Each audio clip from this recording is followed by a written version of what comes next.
Hi, it's Katrina. For thousands of years, cultures all over the world have told the same story. A great flood that destroyed a previous age of humanity. The Epic of Gilgamesh, the story of Noah, the legends of Atlantis. Are these just myths, or are they the fragmented memories of a real global catastrophe? And if so, what was the world like before the flood? After today's video, you will never see the world the same again. Adam was not the first man. Before there were garden snakes, forbidden fruit, or a guy named Adam running around in fig leaves, there was a pre-Adamite civilization living on the planet. A group of people with advanced technology and progressive ideas that were eons ahead of the times. And people have been talking about them for centuries. As early as 170 AD, people were doubting the whole Adam and Eve narrative. A Christian named Theophilus of Antioch threw down with an Egyptian dude named Apollonius in a philosophical debate. Apollonius boldly claimed the world was 153,075 years old, whereas the Christian view was that God created it only a few millennia ago, no more than 10,000 years in the past. This was the beginning of a lot of arguments. Roman Emperor Julian the Apostate rejected Christianity in the 4th century and tried to revert the Roman Empire to a state of paganism. It was like if you quit Instagram and reactivated your MySpace account. Julian wasn't buying the whole idea of Adam being the first person. Instead, he supported the notion of many Adams. He believed there were several first men who helped populate the earth, like God's own beta testers. Meanwhile, over in the Islamic world, early Muslims believed humans might have been preceded by jinn and hin, beings both haunting and fascinating. Jinn were basically genies, while hin were supernatural animals, along with others like the bin, the tim, and the rim. They weren't the most creative when it came to names. What you have here is people from different religious groups all denouncing Adam as the first man. The Muslims believed that before humans, the planet was ruled by hin and genies and other weird demonic creatures. In 904, author Ibn Washiyya wrote a book called Nabatean Agriculture, which, despite sounding like a beginner's guide to farming, went full conspiracy theory mode. Ibn claimed Adam had parents and came from India. Jewish scholars weren't on board with Adam either. Maimonides, the big-brain philosopher of medieval Judaism, said that Adam was just a lunar prophet and not the first man at all. In the 16th century, philosopher Giordano Bruno argued that black people couldn't possibly be descended from the same Adam as white people, and this was where the pre-Adamism movement took a dark turn. Then came Isaac Lapeyre, who in 1655 pointed out a serious loophole. He said that if sin started with Adam, who were all those people Cain ran into after murdering Abel? Was there an ancient dating app for pre-Adamites? If you're familiar with Genesis, you'll know that Cain, Adam's son, killed Abel and was banished to the land of Nod, where he met his wife. He met some other folk and started his own little clan. But if Adam was the first man and he only had 2 sons with Eve, who in the flip were the people in the land of Nod? Experts say they were the pre-Adamites, a primitive group of humans already living on the planet when God, or maybe even aliens, created Adam and Eve. If there were people before Adam, nobody can agree on who they were, what they looked like, or whether they liked hummus. But for centuries, men with impressive robes and big titles have argued like their lives depended on it. What do you think? Was there life before the fig leaf? Or was Adam the true progenitor of humanity? And if he was, did God really make him, or was it a highly advanced race of planet-seeding aliens? The Garden of Eden discovered. Some people find money on the ground. I swear, it's true. It happened to me once. But in Turkey, one Kurdish shepherd found something that no amount of money could buy. He found the origin of humanity. This guy tripped over a rock that ended up being part of what is now recognized as one of the most important ancient sites in the world. It's possibly the real location of the Garden of Eden. This all went down in 1994, right before the internet changed everything. Our unsuspecting shepherd squinted at some oddly shaped rocks near a lone, sacred mulberry tree. He brushed off the dust, saw more weird stones peeking out like Stone Age meerkats, and went to find someone who would know what to do. Enter Klaus Schmidt, a German archaeologist who came, saw, and never left. He once said, "As soon as I saw the stones, I knew that if I didn't walk away immediately, I'd be here the rest of my life." And he would still be there today if not for passing in 2014. R.I.P. Klaus. During his many years at the site, what he found freaked out experts around the globe. The site, named Göbekli Tepe, was called the most important archaeological site in the world by David Lewis Williams from Witwatersrand University. And he's not the only one who was impressed. In the age of YouTube, Göbekli Tepe has to be the focus of more archaeological videos than even Machu Picchu. Its mystery is unprecedented. But what even is it? Think Stonehenge, but older, cooler, and more stylish. Massive T-shaped stone pillars rise from the dust, carved with animals like boars, ducks, lions, and serpents. Some figures look like humans with arms at their sides, as if shrugging, "Don't ask me why I'm here." So far, scientists have dug up 45 of these things arranged in circular formations. But geosurveys suggest hundreds more are hiding underground, just waiting to photobomb the history books. If you watch the channel, I know you've heard a lot about Göbekli Tepe, but this is one of those facts that rarely gets talked about. There is so much cool stuff on the surface, but most of the mystery is below ground. Some think there could be a whole city more than 13,000 years old buried beneath Göbekli Tepe. Mainstream researchers claim this place was built by hunter-gatherers, the same guys who sported loincloths, thought fire was the hottest thing since mammoth steak, and slept in caves. Seem suspicious to you? If so, you're not the only one. Klaus Schmidt believed small groups of nomads gathered over decades to build Göbekli Tepe while living in tents and hunting game. Schmidt once said, "Göbekli Tepe is not the Garden of Eden. It is a temple in Eden." But what if it was Eden? What if this was the place where Adam and Eve ate the forbidden fruit? Many scholars view the Eden story as symbolic, a poetic nod to our carefree, hunter-gatherer glory days before agriculture ruined everything. Eden was fruit, fish, and naps. Who doesn't want to eat fish and nap all day? Farming was back pain, bad knees, and low-carb diets. When people switched to agriculture, their skeletons shrank and their health got worse. Even the animals got scrawnier. Schmidt argued that religion, which may have started at Göbekli Tepe, forced people to stay still rather than wander around nomadically, which forced them to start farming. And it was all downhill from there. Maybe Göbekli Tepe was Adam and Eve's home. Maybe it was a temple built by cave people. Maybe it's a ruin from the earliest days of a pre-Adamite civilization. What are your thoughts on this? And now for a quick break because it's shout-out time. I want to give a big thank you to Dale Denstedt and Dr. Danknugs for supporting this channel. Thanks so much for watching and spending time with me today. Be sure to subscribe if you haven't already for more videos like this. The forbidden knowledge of the ancient ones. I'm going to kick this one off with a big, juicy existential question. How old is human civilization really? Is it Sumerian old, dating back to 4000 BC in Mesopotamia? Or could there have been other civilizations, older ones with more flair, taller tails, and taller inhabitants, ones created by beings from the stars? The truth is out there, buried under centuries of dirt, dogma, and a few very confused archaeologists. I think the best place to begin is with a rundown of everything mainstream history has been politely ignoring lately. There's the Sphinx in Egypt, which might have suffered water erosion 12,000 years ago before the first known calendar was even made.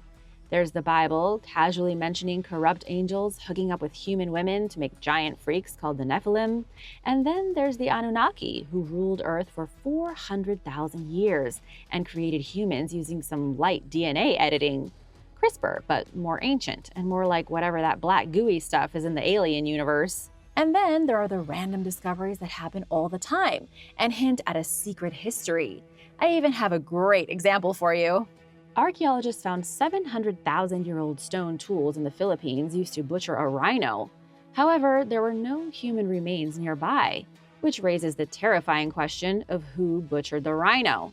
And did it taste like chicken? Could aliens have used Earth as a buffet, snatching up delicious creatures like rhinos or dinosaurs, maybe stopping by for a picnic on the way to Alpha Centauri? I'd like to focus now on the most famous of all the pre-Adamite civilizations, and that would be the Anunnaki. There is an entire timeline of their history on Earth. I didn't come up with this timeline myself.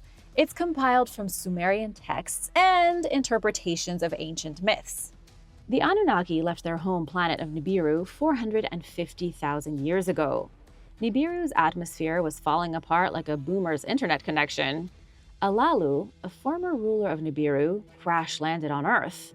Lucky him, because he found gold, which could fix Nibiru's air problem. Naturally, he called dibs on the gold reserves of Earth and demanded a second shot at the throne. But Nibiru wasn't having it. Instead, they sent Enki, the king's son, to do the dirty work and extract the gold to save Nibiru. 445,000 years ago, Enki landed in the Persian Gulf and founded the city of Eridu, the Earth's first settlement/mining camp. But the gold yield was meh. So he went gold hunting and hit the jackpot in Africa. For thousands of years, the gold was slowly mined from within the Earth. And then, in 416,000 BC, Anu arrived with Enlil, the heir to the throne of Nibiru, and new drama started unfolding. Enlil and Enki argued over who got to boss around the Earth project. Enlil was made boss, while the original founder of the planet, Alalu, got exiled to Mars, where he made a mining pit stop between Earth and Nibiru. Keep in mind that the actual mining was being done by a group of beings called the Igigi, like the Anunnaki's workforce. From 400,000 to 300,000 years ago, the Igigi worked their butts off. But they were starting to get fed up with the working conditions. They mutinied, and so did some of the Anunnaki. No big deal, though. Enki got together with his genius sister Ninhursag, and they created human beings.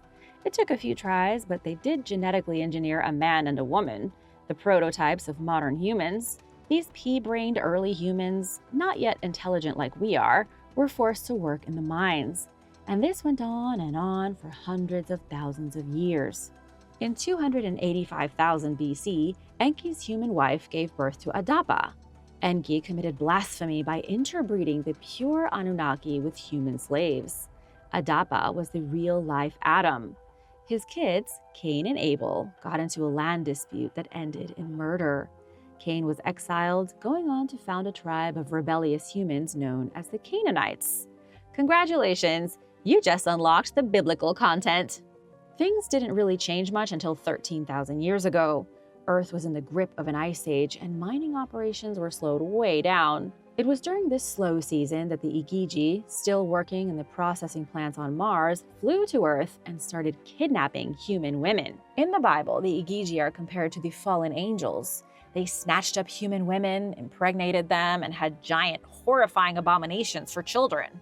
Their giant offspring were the Nephilim, and at this point, things were going poorly on Earth. The Anunnaki were aware of an impending disaster. A flood was going to trigger an extinction-level event, so they packed up, took their gold, and left the humans, the abominations, and the Igigi to drown in a global flood. They went home to Nibiru. Most humans were killed, and only a small fraction remained. Those who survived had a fuzzy memory of the Anunnaki. They recorded the history of their gold mining overlords in what would become some of the earliest religious texts. Over time, the Anunnaki became only myth, nothing but legend. But if this tale is to be believed, they aren't too far away. And when they return, they will find their creations have built themselves nukes. What do you suppose will happen then? A monumental discovery in Siberia. Let's be real for just a second. When you think of Siberia, you probably picture lots of snow, gulags, and that one guy on a lone who eats moss for protein. But Siberia just dropped an archaeological bombshell that got scientists flipping their carbon-dated wigs. Turns out, 8,000 years ago, some savvy hunter-gatherers in eastern Russia were out building hilltop fortresses, digging defensive trenches, and organizing real estate like medieval warlords. And they didn't even know what agriculture was yet. Could these have been some of the survivors of the flood? Maybe they weren't pre-Adamite, but these fortress builders may be proof that the pre-Adamite world was the real deal. However they arrived in Siberia, these ancient people clearly thrived. Amya 1 and Amya 2 are a pair of ancient settlements on a sandy patch of land above a swampy river in Siberia's East Taiga. Archaeologists unearthed 20 semi-subterranean houses here, dug into the ground like cozy bunkers. The bigger houses sat up high, likely reserved for the tribe's most important people. The fact archaeologists found elite housing in a pair of towns from almost 10,000 years ago is crazy. No one guessed that such ancient humans had such a rigid hierarchy. That said, it does make sense if they were remnants of a global pre-flood civilization. So why does all this matter? Because for decades, archaeologists had one big theory. They believed complex societies need agriculture to become complex. Amya 1 and 2 have disproved that theory. There was no agriculture, but the society was beyond complex anyway. They built stone fortresses, for crying out loud. These settlements are evidence that hunter-gatherers weren't just aimless nomads chasing mammoths in loincloths. They were builders, thinkers, inventors. Researchers even found weapons made of slate, projectiles, and tools that say, "Come at me, bro," in ancient Siberian language. Did civilization start earlier than archaeologists say it did? Or were the ancient people of Siberia secretly Anunnaki castaways? The Anasazi and the Anakim. Giants, cannibals, and six-toed mystery men. Were the Anasazi and the Anakim the same race of beings? Is there evidence of biblical giants right here in America? And were they the same giants from the land of Canaan? I know, it's a heavy question to kick things off with. The Anasazi of the American Southwest have captivated archaeologists for not just decades, but centuries. While on the other side of the planet, the Canaan have been making waves since before the Bible was even written. What could a mysterious civilization that vanished 1,000 years ago have in common with descendants of the Nephilim who were destroyed by the Israelites? I should start closest to home with the Anasazi, a name actually coined by the Navajo that roughly translates to ancient enemies or the ancient ones. Not exactly the neighborly kind of title, right? According to oral traditions from multiple tribes, including the Paiute and Hopi, the Anasazi weren't your average cliff-dwelling pottery fans.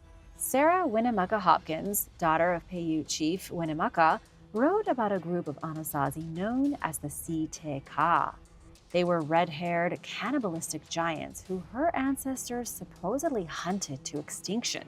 Now let's fly east, way east, and back in time over 200 years to ancient Canaan. When the Israelites rolled into the Promised Land after wandering 40 years in the wilderness, they found it already occupied. The land may have been promised to them, but the people living there didn't get the memo. The people living in the Promised Land were giants. Actual giants with the Nephilim blood running through their veins. They were called the Anakim. According to the Book of Numbers, 1333, the Israelites sent in spies who returned saying, "We saw the Nephilim there, and we looked like grasshoppers in our own eyes." Translation, these guys were huge and terrifying. Can't we just go back to Egypt? Both the Anasazi's breakaway group and the Si-Te-Ka and the Anakim were described as powerful, tall, and warlike. They were also deeply connected to some ritualistic, potentially sinister practices. Coincidence? Maybe. But then it gets weirder. In 2016, National Geographic ran a piece on how polydactyly, the genetic condition of having 6 fingers or toes, was not only common among the Chaco elite of the Southwest, but even revered. Why might this be important? Because do you know who else had 6 fingers? The Nephilim had 6 fingers. It says so in the Bible. Anthropologist Patricia Crown discovered that 6-toed footprints were embedded in ceremonial structures in Chaco Canyon, New Mexico. Then there are the petroglyphs from Sego Canyon, Utah, which depict figures with cone-shaped heads, 6 fingers, and occasionally decapitated victims dangling from their hands. The Chaco Canyon petroglyphs are downright nightmare fuel. They look like giants with 6 fingers and alien heads gripping humans in their oversized fists, just throwing people around like they were rag dolls, like a kid playing with their action figures. These are clearly the depictions of Nephilim, no doubt about it. But what were the Nephilim doing in New Mexico and Utah? Here's the thing about the Nephilim. It's believed some of their descendants survived the flood by stowing away on Noah's Ark. After all, the Ark had dinosaurs on it, right? The creationists say so. And if it was carrying dinosaurs, obviously the Ark was big enough for a few oversized stowaways. Going forward thousands of years, the Nephilim's descendants were still around in isolated pockets. One happened to be in the American Southwest. Another was in Israel. And now things are going to get even darker. In 2000, researchers Billman, Lambert, and Banks published findings from Mesa Verde showing unequivocal signs of cannibalism. Mesa Verde was one of the Anasazi's most important settlements. This scientific analysis uncovered cut marks, crushed bones, and even human coprolites with digested human tissue in them. That is some sick stuff. Meanwhile, in Canyon de Chelly, excavators found a giant room containing the remains of 14 infants and 4 children packed in a massive basket. Scientists don't know if it was a ritual sacrifice, a forgotten picnic, or something else entirely. In Dry Fork Canyon, glyphs show humanoid figures wielding weapons, dripping in red pigment, and standing among headless enemies. These appear to be depictions of giant cannibal warlords. Then there's Lovelock Cave, the gift that keeps on giving. In 1911, guano miners, as if that's a job anyone would love to sign up for, stumbled onto a cache of tens of thousands of artifacts, including enormous human remains, strange weapons, and sandals big enough to make Shaquille O'Neal look dainty. Photographs reveal skulls with filed teeth, abnormal eye sockets, and mandibles so massive they belong to someone over 6.5 feet tall with Hulk-like bone density. Unfortunately, those photographs are gone now, and not even a digital backup survives. The bones mysteriously disappeared, along with all evidence pertaining to them. Some have blamed the Smithsonian, citing a massive cover-up. What remains is an endless list of unanswered questions. Over in Canaan, the Israelites were dealing with the Anakim. Remember Goliath? He wasn't just a tall guy with a slingshot problem. He was part of a lineage of 6-fingered, 6-toed warriors from the Anakim bloodline, including his brother Lami. In 2005, archaeologist Dr. Aaron Mayer found pottery shards at Gath, Goliath's hometown, inscribed with his name. The shards were dated to just 70 years after his supposed lifetime, possibly proving that Goliath was a real person, or should I say a real giant. Much like the Anasazi, the Canaanites are said to have practiced cannibalism. Texts from ancient chroniclers like Plutarch and Herodotus, and biblical books too, describe ritual sacrifice and infanticide among the Canaanite cultures. Then, in 2014, Quinn found overwhelming evidence of child sacrifice in Carthage, Sicily, Sardinia, and Malta. These were all Phoenician or Canaanite colonies, possibly founded by descendants of the Anakim. So, what do you think?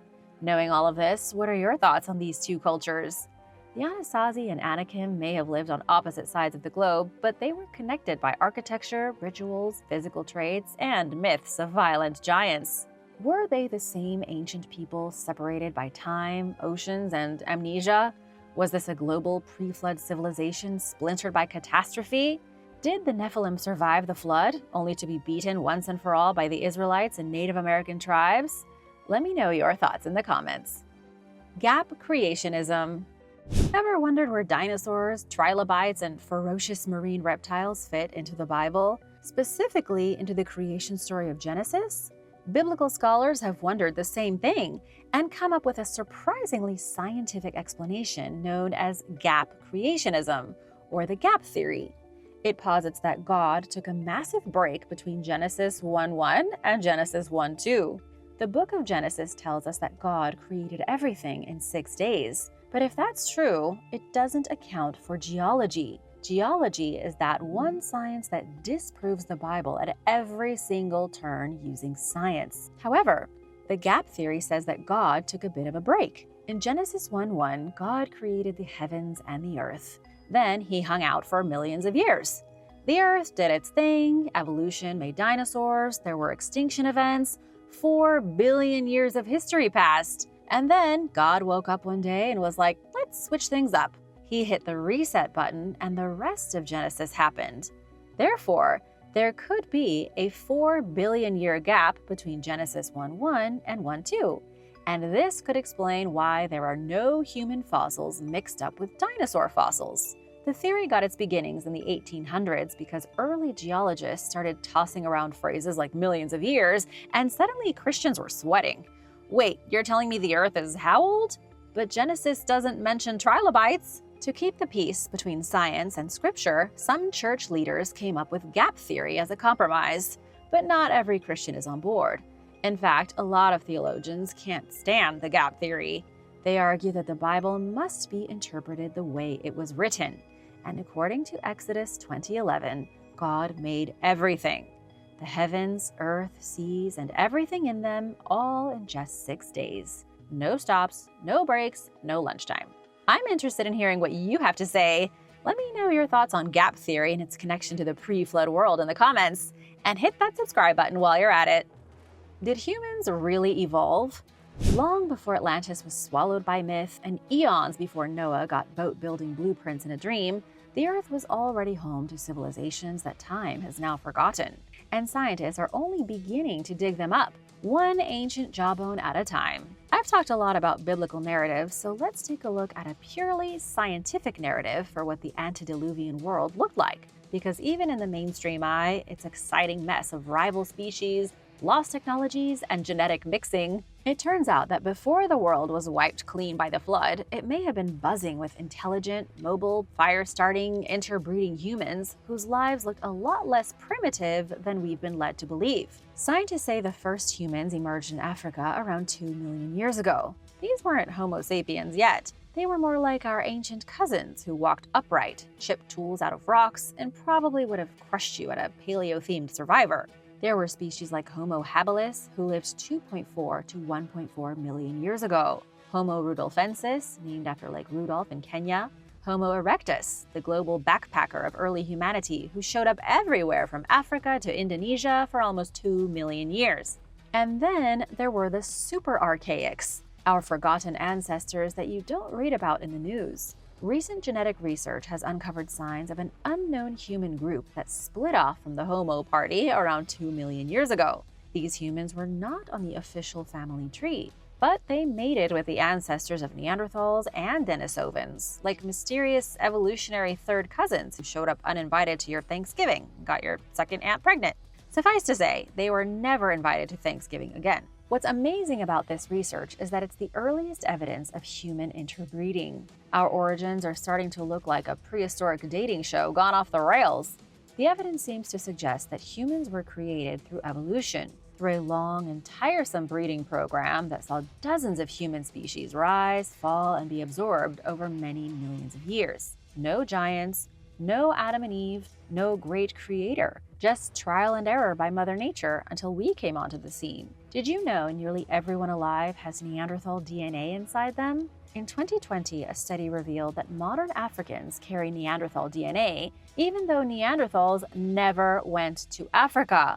But the fact modern Africans have some Neanderthal DNA is a testament to how rampant inbreeding and migrating was in prehistoric times. If you're feeling a little dizzy, you should be. Human evolution wasn't a tree, it was a jungle gym. Every time we get an answer, said archaeologist Andrew Sorensen, 5 more questions pop up. It's like an evolutionary game of whack-a-mole. But where do antediluvian cultures fit in? When did the prehistoric world of superarchaics end and antediluvian civilization begin? That's the question I'm hoping you'll be able to puzzle out on your own by the end of this video. What if the antediluvian myths, from the Sumerian king list to the Book of Genesis, echo a real and chaotic era in which multiple human species coexisted and even fought for survival? What if there were no gods, no aliens, no Anunnaki? What if it was Neanderthals, Denisovans, Homo sapiens, superarchaics, and other unknown species struggling to come out on top? Maps of the antediluvian world. Let's get something out of the way right now. If you think ancient people were loincloth-wearing, rock-banging cave dwellers, your whole worldview is about to change thanks to a few out-of-place maps. Before Google Maps or MapQuest or that friend who insists he doesn't need directions, there were charts. Sailors and cartographers made maps as they slowly explored the world, but some of their maps don't make any sense. You're probably familiar with the Beyoncé of ancient maps, the Piri Reis map, drawn in 1513 and rediscovered in 1520. The map shows Antarctica without any ice several hundred years before Antarctica was even discovered. Antarctica is drawn with coastlines that match modern-day seismic profiles, the kind of data humans didn't even start collecting until the 20th century. U.S. Navy Hydrographic Office and Air Force Commander Captain Lorenzo Burrows reviewed the Piri Reis map and called it uncomfortably accurate. How did a 16th century Turkish admiral draw a map with aerial-level accuracy of places that no one in his time should have ever seen? The answer is a Sixth Sense level twist. It wasn't his map. Piri Reis used older source maps handed down from who knows where, possibly the Library of Alexandria, possibly a civilization that existed before the last ice age. There's just no way of knowing. Some suspect Piri Reis had maps drawn up by the Atlanteans more than 10,000 years ago. And his map isn't the only one that shouldn't exist. The Zeno map of the 1380s shows parts of Europe and the North Atlantic with exact longitude and latitude, despite that being impossible for the era. It also includes Greenland without glaciers, which makes no sense. Greenland was frozen in the 14th century. Yehudi ibn Ben Zara's map of 1487 depicts submerged islands in the Mediterranean and snow-covered regions of Brittany. The map doesn't correlate with modern sea levels. It's as if whoever drew it saw the world 12,000 years ago, before the end of the Ice Age. And then, rumors suggest that many ancient maps were once housed at the Library of Alexandria, the ancient world's version of Google. But when the library was destroyed, its maps were destroyed with it. Possible that Piri Reis, Yehudi ibn Ben Zara, and others managed to get their hands on one or two surviving Alexandrian maps to make their own. That could be why their maps look like they were made thousands of years earlier. There's another possible explanation that's even more confusing. Some scholars, like Dr. Charles Hapgood, suggest that these ancient cartographers didn't guess or copy from older maps. Instead, they had access to advanced surveying techniques, possibly aerial or satellite-level tech. How? I don't know. Charles Hapgood doesn't know either. He's merely suggested it. Could the Minoans, the Phoenicians, and the Atlanteans have shared some secret technology? This might be plausible. The accuracy, scope, and timing of these maps hint at a forgotten chapter in human history, one where people sailed oceans, mapped continents, and maybe even hung out in Antarctica before the ice froze the whole continent. Then all these people were gone. Whether by flood, fire, cosmic accident, or some prehistoric nuclear war, all anyone knows is that these civilizations vanished, leaving behind just enough breadcrumbs for us to puzzle over it like a bunch of caffeine-addicted history professors. Thanks for watching! Be sure to stay tuned for extra content you might have missed. The baboon police. Ancient Egyptians were absolutely obsessed with animals. Their lives revolved around the worship of wild beasts. Not ordinary animals, but creatures they believed to be the physical manifestations of their favorite gods and goddesses. Thoth, the god of wisdom, was depicted as a baboon. Because of that, people treated baboons with intense reverence. They kept them as pets and mummified their remains. People treated baboons with the same respect they would treat a god. If they were rude or cruel to a baboon, Egyptians believed they were being cruel to a god and would be punished for it. In the ancient Hierakonpolis cemetery, archaeologists found the bones of baboons that were used as pets thousands of years ago. Egyptians were learning how to better control animals, especially primates, and it's highly likely that they taught them to perform human tasks. Scientists have found tons of ancient Egyptian artwork showing baboons doing human activities, things like harvesting fruit and helping in the production of alcohol. There are some examples of artwork that even show baboons doing hugely complicated tasks, such as rigging ships. There are also accounts of baboons acting as police officers to help catch criminals. Historians believe these primates could have been used for simple human tasks. They may have collected fruit, though they likely would have eaten a lot of it. But whether the Egyptians really trained monkeys to serve as police officers is still a mystery. And now for number 9. But first, it's shout-out time. I wanted to say a big thank you to Da for the super thanks and for supporting this channel. Thanks so much for letting us be a part of your day, and we wouldn't be here without you guys. If you haven't already, be sure to subscribe for more videos like these. The horror of Ragnarok. You've heard of Ragnarok, but do you know how the whole thing is supposed to unfold? The Vikings believed a series of calamities would precede Ragnarok, their own version of the apocalypse. Much like the end of times in the Bible, the Vikings had accepted the world would end and that it would be an ugly affair. According to Norse mythology, a great winter would kick off the apocalyptic events. Vikings believed the world would be covered in utter darkness, and that frigid winds would kill all the living creatures on the planet. Then a wolf would eat the sun. The wolf god Fenrir, realizing the end of everything was upon the world, would devour the sun and bring eternal darkness. In Ragnarok, just like in the Book of Revelation, the stars in the sky are all destroyed. There are a lot of parallels between the Viking apocalypse and the Christian one. For example, Christian doctrine says an antichrist will rise and plunge humanity into chaos. In the case of Ragnarok, Loki, who is far more sinister in myth than he's portrayed in the movies, breaks free of his prison. He then does everything within his power to help the apocalypse unfold. The world floods, the dead return like a zombie invasion, the gods die, and the world is consumed by fire. But likely the weirdest part of it all is that, at the end, only 2 humans remain. It's like Adam and Eve. Only 2 humans left after all else is destroyed to start anew. Abandoned Teotihuacan. The abandonment of Teotihuacan is one of the greatest mysteries of the Western world. The ancient city is 25 miles from Mexico City and is located in the central basin of Mexico. Its ruins have been studied for over a century, but scientists still don't know who built it, who ruled it, or why it was deserted. What the experts do know, thanks to archaeological investigations, is that Teotihuacan was founded near Lake Texcoco around 2,100 years ago.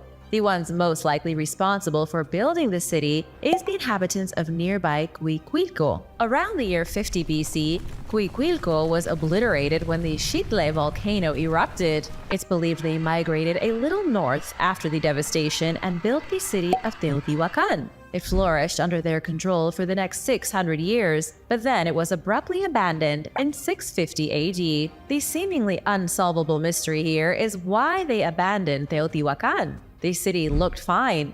The pyramids and temples were massive and beautiful, and there were over an estimated 200,000 people who lived there. But then everyone just left. They never developed a system for writing like the Maya to the south did, but the culture had a complex religion and practiced ritual sacrifice. They had a mighty military that likely kept them safe from enemies, but for seemingly no reason, they abandoned the city. Archaeologists have found evidence of a fire that may have raged through Teotihuacan, but there is no reason they couldn't have rebuilt. Something happened that caused almost 250,000 people to flee into the Mexican wilderness, and to this day, we have no idea what it was. Queen Ankhesenamun. Tutankhamun was the son of Akhenaten and Nefertiti, 2 of the most notorious rulers in Egyptian history. He was born in the 18th dynasty and took on the role of pharaoh in 1332 BC, at the young age of 9. Most history enthusiasts know the boy king's name, but his sister and wife, Ankhesenamun, isn't quite as famous. She appears briefly in the history books as being the 3rd of 6 daughters raised by Akhenaten. She was 13 years old when Tutankhamun was only 8 or 9, and when the boy took the throne, they were married. Some historians think she may have married Tutankhamun's successor, Ai, but the evidence isn't clear enough to prove that. She may have also been married to her own father, but that's just speculation. Inbreeding was a way of life for Egyptian royalty. Tutankhamun and Ankhesenamun were born of incest, as their mother and father were siblings. This likely resulted in both of them suffering from genetic conditions. Studying King Tut's remains has proved he had a cleft palate and a club foot. It's also believed he was so crippled from incest that when he tried to have a baby with his sister, he couldn't. Their tainted bloodline, which was thought to be pure at the time, spelled the end for this family. The siblings ruled Egypt together for 10 years before Tutankhamun died. The big historical mystery is that it's unclear what happened to the young queen afterward. She would have been in her early 20s and would have acted as the official queen of Egypt. A ring was found in the Valley of the Kings that depicts Ankhesenamun with Ai, the advisor who took the throne after Tutankhamun. Ai may have been her grandfather, whom she had no choice but to marry. To this day, the queen's tomb has never been found, but it's believed to still be out there somewhere in the hot desert sands. And hopefully, if it's ever located, scientists will finally learn the full story of one of history's most overlooked queens, the Throne of Curses. A Greek archaeologist recently found an ancient throne of curses. The throne, or at least the fragment of it discovered, belonged to the ancient kings of Mycenae. These were the Greek kings who waged war against Troy over 2,000 years ago. Christophilus Magidus claims his team found a piece of limestone underneath the ruined citadel of Mycenae in ancient Greece. The limestone was supposedly once part of a great seat of rulers, but there are other archaeologists who doubt the claim, saying the limestone chunk was from a basin meant for holding liquids. Still, Magidus maintains his assumption that it was a throne. If true, this will be the first time a Mycenaean throne has been discovered. These people ruled a huge part of Greece during the Bronze Age between the 14th and 12th centuries BC. They were a mighty house before they descended into anarchy and their city burned down. Mycenaean king Agamemnon, according to myth, led the forces of Greece against the city of Troy between 1194 and 1184 BC. Legend says that when Agamemnon returned home after the fighting, his wife and her lover murdered him, and from then on, the Mycenaean kings were cursed, and so too was their throne. Who built the pyramids? In a shocking new revelation, researchers are claiming the Great Pyramids of Giza weren't built by the Egyptians. Instead, the theory that's being thrown around now is that they were the result of a lost civilization. Jerry Cannon and Malcolm Hutton are the minds behind the theory. They say the Sphinx that stands guard before the pyramids was carved before there was any sand here. They've tried to date the Sphinx at 12,000 years old, but that would predate all the major civilizations of the planet. The researchers are claiming the pyramids and the Sphinx were built before the end of the Ice Age by a completely unknown civilization. This mysterious group would have lived in Egypt long before the Egyptians themselves. The theory doesn't have much going for it in the way of evidence, though. Cannon and Hutton say the pyramids may have been built by people from Atlantis. The timing does work, since Atlantis was supposedly destroyed 12,000 years ago, and the Atlanteans would have needed somewhere new to go. What do you think about all this? Let me know in the comments. And be sure to subscribe if you haven't already. Mysterious Spanish tomb. A tomb from 5,400 years ago was recently discovered in Spain. It was found in the deep countryside nearest to the city of Antequera. The region is already famous for its ancient megaliths, home to dozens of prehistoric monuments carved out of stone. But what has researchers really excited about the new tomb is that it has a connection to the cosmos. On the summer solstice, the rising sun shines light directly into the door of the tomb. It's like turning on a light switch. The chamber deep inside is lit up brilliantly, but only for a moment.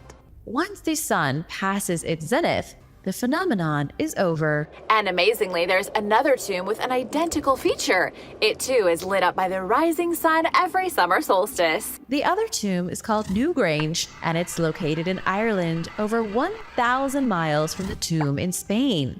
It's a huge mystery because the people who built Newgrange 5,000 years ago clearly had similar beliefs to those who built the Spanish tomb 400 years earlier. But were they the same people? Or did they coincidentally build similar tombs to catch the sunrise? Unfortunately, we may never know the truth. Sacrifices in ancient Pompeii. Archaeologists excavating the ruins of the Temple of Isis in Pompeii found something incredibly disturbing. They uncovered a ritual banquet in which dozens of birds had been consumed. The experts aren't sure what was happening here 2,000 years ago, but they think they have a solid idea. All signs point to a bizarre ceremony that took place in the temple to appease the goddess. Chiara Corbino from Italy's Institute of Heritage Science says the ritual was likely performed in a single day by 3 priests. It may have been to atone for a series of renovations that left the Temple of Isis smaller than it used to be. Because the ancient priests wouldn't have risked being on the wrong end of Isis's wrath, they sacrificed dozens of birds and ate their flesh as an offering. Isis was the goddess of healing and magic in ancient Egypt. She was adopted by the Greeks, and the Romans stole her too.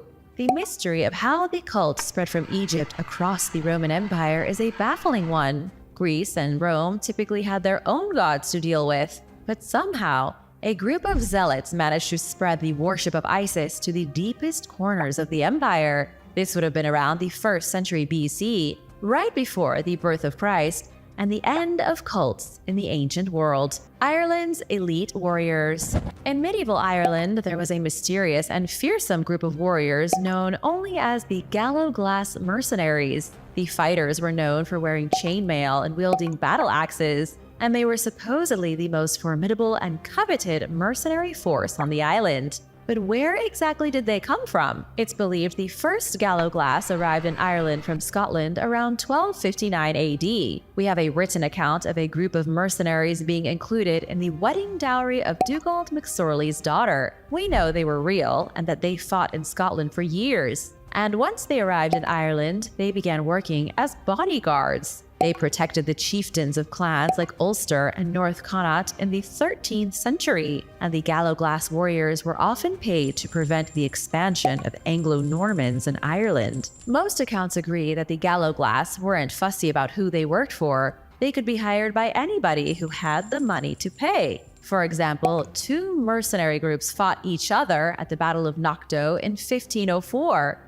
2 different groups had been hired by either side, resulting in one of the bloodiest battles in Irish history. Historians think the mercenaries were likely descendants of Norse settlers in Scotland who mixed with the locals. Over the centuries, they lost much of their heritage, but still had Viking blood. They didn't vanish until the 17th century, when England became too powerful to be combated by a ragtag group of hired soldiers. Where did Mesopotamia come from? Mesopotamia wasn't a single civilization. When historians say Mesopotamia, they are referring to the region in what is today Iraq and Kuwait, along the borders of the Tigris and Euphrates rivers. It began about 8,000 years ago with the development of agriculture. Regular floods contributed to fertile soil along the banks of the river, which allowed early humans to irrigate crops and form cities. While this happened in other places of the world, like ancient Egypt and ancient China, it happened with a little more force in Mesopotamia. It's called the cradle of civilization because the most influential empires emerged here, including the Assyrian, Sumerian, Babylonian, and Akkadian empires. The first real civilization was Sumer, which took root in Mesopotamia 6,000 years ago. They became the dominant urban civilization on the planet. They developed one of the first written scripts, and over time their language became so popular that it was used by everyone in the region until the Phoenicians came up with their own language about 2,000 years later. They built ships which allowed them to travel and spread, and they traded textiles and other goods with civilizations in India. They also worshipped a pantheon of anthropomorphic gods and built megalithic pyramids to honor them. This practice would go on to influence the entire world. The main religion branched into many, and eventually it would become the main influence for Judaism and Christianity. While the idea of Mesopotamia and the first civilization might seem mysterious, scientists believe they have it pretty much sorted out. There is, however, the conspiracy theory that the Sumerians were given great intelligence by extraterrestrial beings, but there's really no evidence. Unless you watch Ancient Aliens, then there's tons of evidence. What do you think? Let me know in the comments below. Thanks for watching. Be sure to subscribe and give this video a thumbs up for more. See you next time. Bye!